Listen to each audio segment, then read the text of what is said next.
Neat పరీక్షకు 3 నిమిషాలు ఆలస్యంగా రావడంతో ఓ విద్యార్థిని పరీక్ష రాయలేకపోయింది. ఆమె తల్లి ఎంత బతిమాలినా పరీక్ష రాసేందుకు అధికారులు అనుమతించలేదు. తన కుమార్తెను పరీక్ష రాసేందుకు అనుమతించాలని ఎంతగా ప్రాధేయపడినా అధికారులు అంగీకరించకపోవడంతో విద్యార్థిని తల్లి కన్నీరు మున్నీరుగా వెలిపించింది.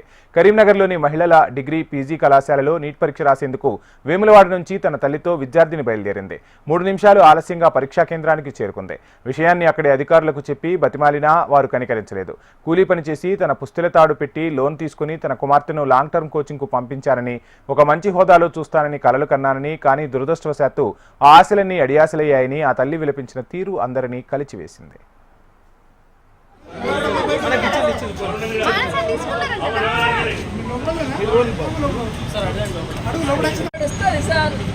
సార్ ఒక్కసారి పంపియండి సార్ నా బిడ్డని. సార్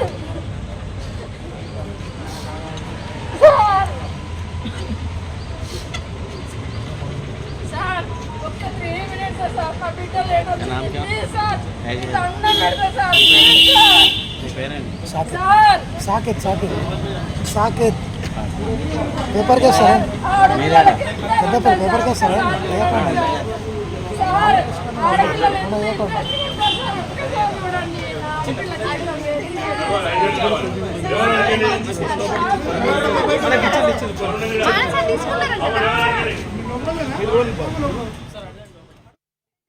పెట్టుకొని ఏదో మెయింటైన్ చేసుకుంటున్నాం సార్. మేము కూలీనాలు చేసుకునేటోళ్ళం. పిల్ల గోల్ ఉన్నది కదా అని చెప్పేసి 1,50,000 పెట్టిన హాస్టల్ ఫీజు ఏమో 60,000 కట్టి నేను కోచింగ్ చేయించుకున్నా సార్.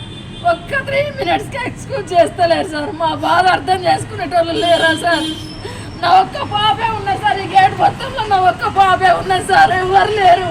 ఆడపిల్లని కూడా అర్థం చేసుకోరా సార్? ఒక్క 3 మినిట్స్కే వాళ్ళు గేట్ వేసుకొని స్పందన ఉన్నదా సార్? ఎవరన్నా ఆఫీసర్లు బయట ఉన్నారా సార్?